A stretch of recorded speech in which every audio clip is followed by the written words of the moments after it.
ver cómo surge el género policial, cuáles son sus orígenes.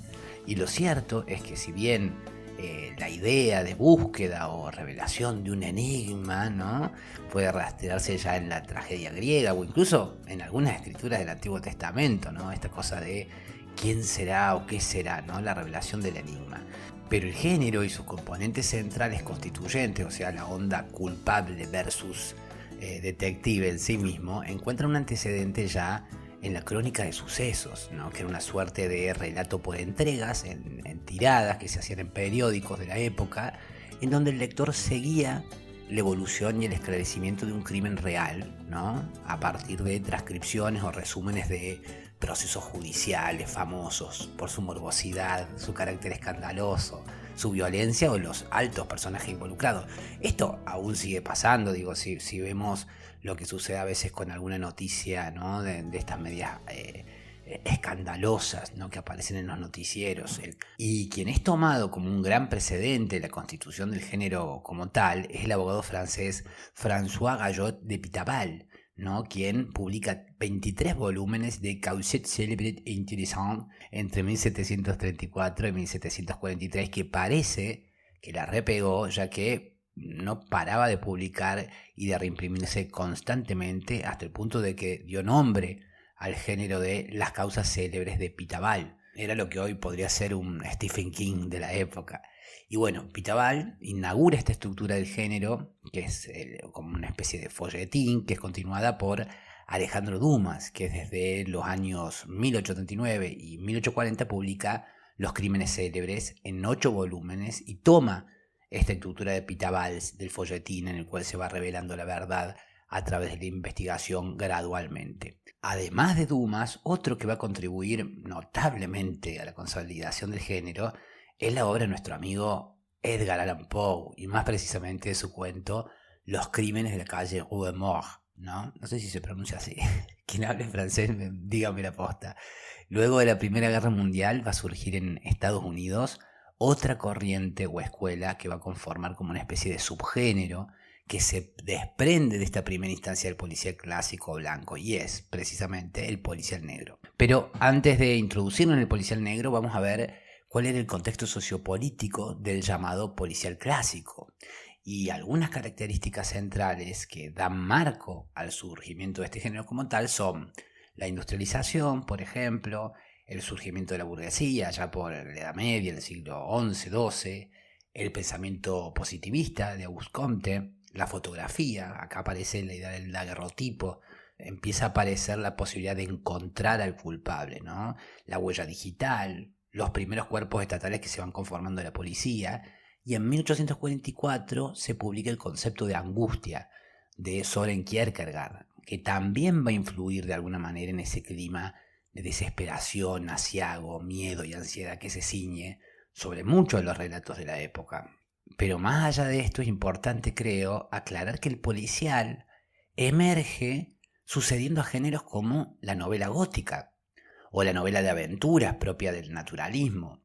Y mientras que en la novela gótica intenta descifrar crímenes terroríficos o inexplicables a través de la razón, y en la novela de aventuras el héroe protagonista refleja las virtudes de su época, atravesando dificultades y pormenores, convertido a veces en el paladín de la justicia que se enfrenta a un poder opresivo, en la primera fase del género policial, el protagonista en cambio se enfrenta al crimen acontecido a través de la lógica, no acá de la intuición o del azar, sino de la lógica, y va a encarnar la figura del control, de la vigilancia, de la confianza en la ley como reguladora del orden y la moral. Sobre esto después va a decir Piglia en su libro Crítica y Ficción, publicado por Anagrama en el 2003, lo siguiente, escuchen.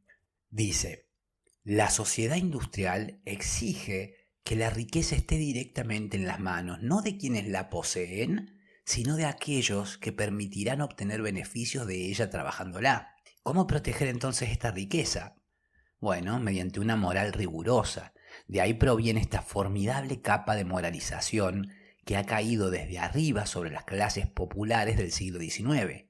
Ha sido absolutamente necesario constituir al pueblo en sujeto moral, separarlo entonces de la delincuencia, separar claramente el grupo de los delincuentes, mostrarlos como peligrosos, no solo para los ricos, sino también para los pobres, mostrarlos cargados de todos los vicios y origen de los más grandes peligros. De aquí el nacimiento de la literatura policíaca y la importancia de los periódicos de sucesos, de los relatos de horribles crímenes. Es decir, el enemigo se torna enemigo común, pero en realidad está ese enemigo para proteger la riqueza de los que la tienen y poniendo a ese enemigo como a la par, amenazando también a los que no la tienen a la riqueza, ¿verdad? Bueno, ¿cuáles son los referentes del género? Dentro de la escuela inglesa nos vamos a encontrar con Edgar Allan Poe y su Auguste Dupin, ¿no? Es uno de los personajes característicos. Sir Conan Doyle con Sherlock Holmes, Agatha Christie, William Wilkie Collins, y las características y procedimientos principales de esta escuela, en diferencia a la escuela norteamericana, que luego veremos, van a ser: primero, es que acá hay una resolución del crimen a través del método inductivo y lógico, como decíamos. No van a intervenir aspectos sociales y morales, no aparecen acá. Hay una narración a través de un narrador omnisciente, que suele ser un personaje secundario. Se sitúa el escenario del crimen en una clase alta o acomodada. Generalmente sucede en lo que se llama el espacio cerrado. Hablamos un poco de esto en uno de los capítulos de la semana pasada, me parece, cuando hablábamos de Mugre Rosa, sobre la trama en relación a los espacios cerrados y las posibilidades que habilitan. Otra característica va a ser: el detective se representa la mesura, la elocuencia, la corrección moral y política. Es un modelo moral, digamos, ¿no? Otra cosa presente en el relato de policial clásico es que se confía en el paciente arbitrio de la lógica, la razón sin recurrir a la violencia, ¿no? Es como que todo va a terminar aclarándose a través de la razón. Y por último, el crimen es evocado. Generalmente no se narra el acto en sí en tiempo presente, sino que ya ha sucedido. A diferencia de lo que vamos a ver en la escuela norteamericana, en donde los referentes principales son Dashiell Hammett, Raymond Chandler, Carroll John Daly o Patricia Highsmith. Y las características que la distinguen o distinguen esta escuela en relación a la escuela inglesa son que acá va a haber una resolución intuitiva, no lógica, sino que va a ser a través de la intuición. Va a haber generalmente narraciones en primera persona. Se incide, aparecen insinuaciones en relación a la cultura, a la política, a la ética. Hay a veces críticas que están dando vuelta ahí. También va a haber un lenguaje coloquial que no tiene eufemismos, con uso de argot callejeros, se habla como en la calle. Y a diferencia también del relato policial clásico y de la escuela inglesa, los espacios generalmente son abiertos, están situados en los márgenes, en la periferia, en la ciudad oculta, ¿no? En los suburbios. También acá aparece, a diferencia del cuento clásico, la moral es relativa, la ética, qué es lo bueno, qué es lo malo. Y el detective ya no es ese modelo impoluto, sino que a veces infringe la ley y los criminales son a veces honrados o pretenden serlo. Y a veces también aparece mucho acá la figura del falso culpable. Otra cosa que sucede es que el protagonista no es el ser impoluto, sino alguien que en cierta medida está de vuelta, es o ha sido un derrotado. Pensemos en la peli Chinatown, por ejemplo, con Jack Nicholson. Otra cuestión va a ser la pérdida de importancia del proceso de identificación del culpable, esto que decíamos, ¿no? De el falso culpable. Y hay una filosofía vital estoica y a veces nihilista en el detective. Por último, se resuelve todo de manera amarga o agridulce, hay un carácter pesimista. Si volvemos a los clásicos, generalmente todo termina como se resolvió el crimen. Y acá a veces se resuelve, pero nos quedamos como, al final, ¿no? Sigue habiendo, el malo se escapa, ¿no? El verdadero malo, ¿no? Como que tenía un secuaz, cosas así. Ahora, por último, vamos a ver los elementos de composición del llamado policial negro, que surge en un contexto en el cual finalizaba la Primera Guerra Mundial, estaba la crisis de Wall Street, la Gran Depresión, la ley seca. Esto estamos hablando del policial negro, ¿verdad? Las olas inmigratorias, el surgimiento de mafias, la relación del crimen organizado con el poder político gubernamental, las publicaciones Pulp, revista Black Mask, serie Noir, ¿no? Pensemos Pulp Fiction, la peli Pulp Fiction justamente viene de estas publicaciones pulp, que se hacían como una masa. Las páginas de los cómics se hacían con una masa para abaratar los costos, como de un árbol barato, ¿no? Era como una mezcla. Entonces eso era el pulp. Y entonces Pulp Fiction viene de esto, de ficción pulp, ficción de revista barata. Y otro elemento que también está dando vuelta ahí es el auge y la consolidación del capitalismo a través de esta idea del sueño americano.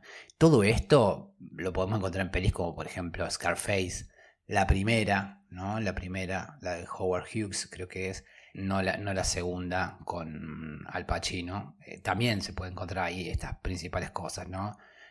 Pero sobre todo en la primera.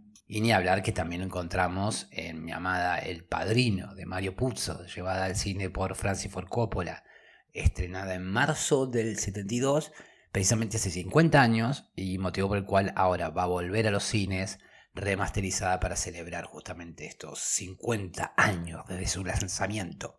Pero bueno, volviendo a la novela negra. La novela negra, en francés noir o hard boiled, ¿no? Duro por ebullición, es como la definió Raymond Chandler en su ensayo El simple arte de matar, publicado en 1950, la novela del mundo profesional del crimen, y debe su nombre a que originalmente fue publicada en la revista Black Mask de Estados Unidos y en la colección Serie Noir de la editorial francesa Gallimard, y es también ahí nombrada por el crítico de cine Nino Frank, ¿no? Que le da este nombre por el carácter oscuro de los ambientes en los que transcurre, lejos de las casas señoriales que ambientaban las novelas policíacas típicas de la época. Otros prefieren, en cambio de este término, directamente llamar novela criminal. Nosotros le diremos novela negra, y lo cierto es que presenta una atmósfera asfixiante de miedo, violencia, injusticia, inseguridad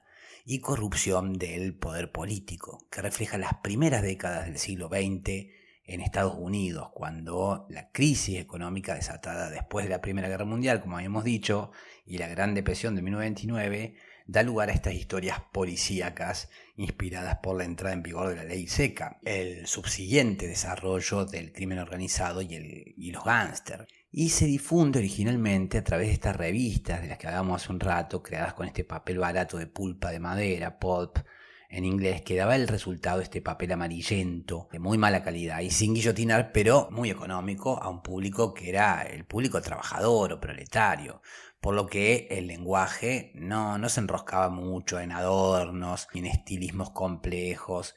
Realmente acá existe una preocupación genuina por lo social, las ambientaciones, las descripciones naturalistas, urbanas de estos ambientes marginales como el AMPA y los suburbios, pero también de los aparentemente más vistosos, más lujosos, ¿no? Donde se encuentra la corrupción política y del poder económico.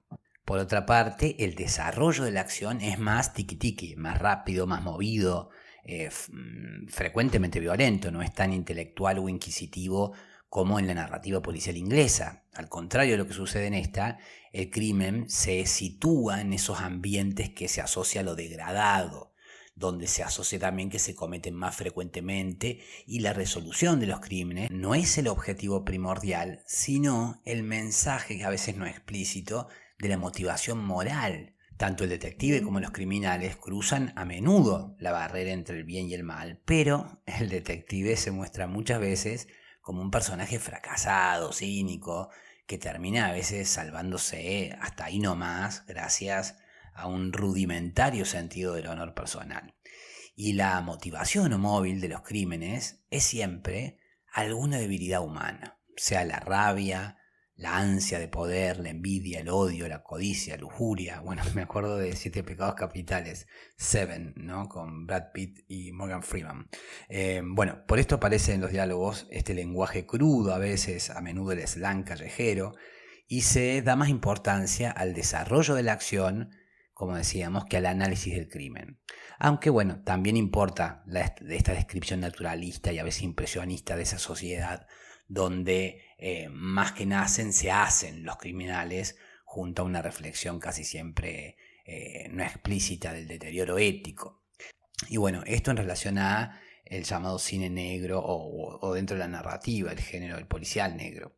Y ahora para cerrar voy a proponer una consigna, un desafío que propuse alguna vez en la Jam de Escritura, en donde escribimos tomando como premisa o pauta de escritura precisamente el estudio sobre el género. Y es un ejercicio o desafío para un nivel intermedio avanzado, ¿no? Por ponerle un nivel a la dificultad.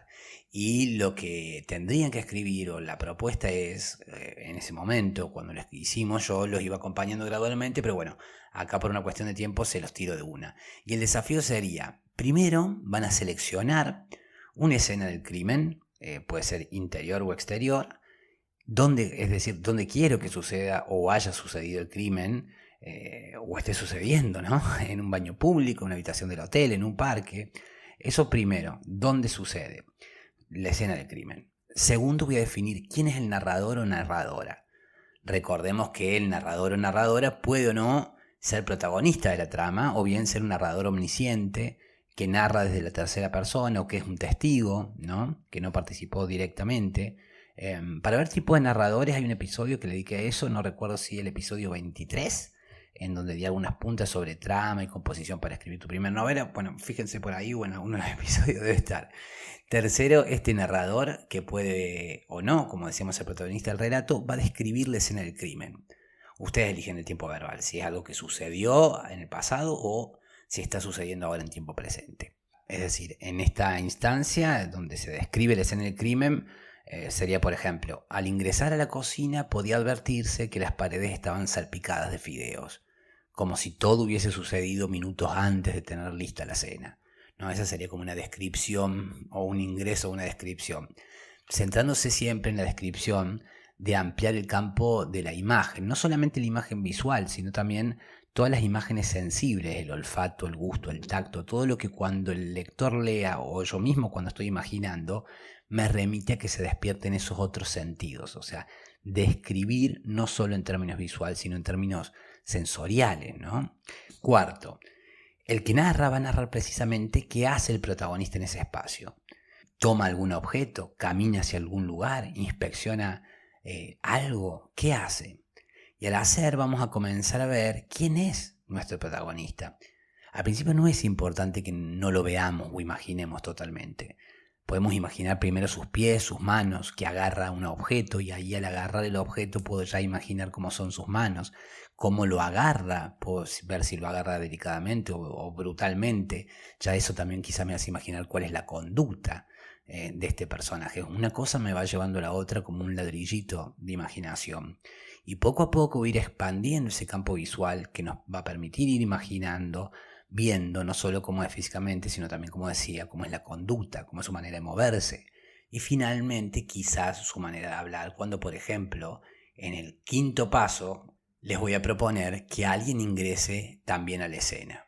Y va a hacer una acción física sobre nuestro protagonista. Por ejemplo, le entrega una carpeta, o le acomoda el cabello, o la besa, lo que sea. Es importante que sea una acción física sobre el otro. No es que le habla solamente, es una acción física que hace sobre nuestro protagonista, este otro personaje que ingresa en el quinto paso. Acciona sobre este. En el sexto paso, nuestro protagonista va a reaccionar a eso con mayor intensidad que la acción que sobre él fue ejecutada. ¿Qué quiere decir esto? Que si el otro personaje le entrega una carpeta, bueno, mi protagonista va a reaccionar, por ejemplo, rechazándola. Si le acomodó el cabello, mi protagonista va a tomar la mano de quien le acomodó el cabello y la va a besar. O se la quita de encima. Como sea, acción, reacción, progresión. Esta instancia va a ser oportuna para descubrir quién es ese otro o esa otra que ingresó. Y luego de estas acciones podemos pensar, por ejemplo, o probar si se dicen algo. Si lo que se dicen refiere a la escena del crimen o algo que tiene que ver más con la relación que tienen estos dos personajes entre ellos más allá del contexto. Y finalmente, en el séptimo paso, nuestro protagonista va a interrumpir ese diálogo porque sorpresivamente descubre algo. O sea, en resumen, los 7 pasos para escribir una escena policial van a ser, según lo que te propongo yo, ¿no? Van a ser: 1. Definir una escena del crimen, no es necesario escribirla aún. 2. Definir un narrador, una narradora o protagonista. 3. Ahora sí, describir la escena del crimen. 4. El narrador puede o no ser protagonista, describe el accionar de la escena del crimen. 5. Alguien ingresa a escena y hace una acción física sobre el protagonista. 6. El protagonista reacciona a eso con otra acción física de mayor intensidad que la acción precedente. Y 7. El protagonista descubre algo. Y chimpum, vas a tener lista una muy buena escena. Yo confío que sí. Una muy buena escena de policial. Y si se animan a seguir el desafío, la consigna, ya saben, me envíen lo que escriben a lacrespoestudio@gmail y lo leo acá, o ustedes me lo leen, lo que prefieran, me lo mandan por WhatsApp. Si en cambio, medio que dicen, ¿cómo hago? No me animo, es un bardo. Bueno, recuerdo que siempre pueden sumarse a los talleres de escritura persona a persona, en donde los acompaño en el proceso de escritura. Desde cualquier parte del mundo me escriben y me hacen saber que desean sumarse.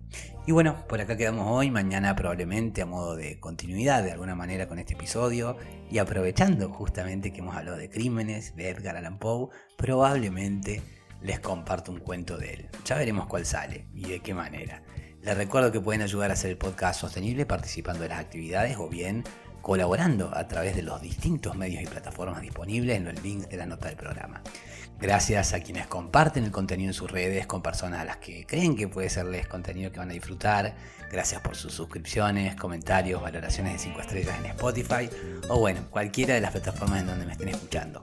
Se va este episodio número 81 de Monstruos, Brujas y Magas, en donde deseo haberles aportado contenido que haya sido de su interés y haber sido buena compañía, y agradecerles porque ustedes han sido buena compañía para mí y valoro mucho que me sigan acompañando para aprender, descubrir, redescubrir y, por qué no, encontrarnos en el camino de este alto viaje entre monstruos, brujas y magas. Mi nombre es Facundo Rubiño, coordinador y creador de La Crespo Estudio, y quien les desea que hagan un muy buen día. Será entonces hasta mañana jueves, pebetas, pebetes, para seguir con más Monstruos, Brujas y Magas a las 7:30 Argentina por tu plataforma de podcast favorita.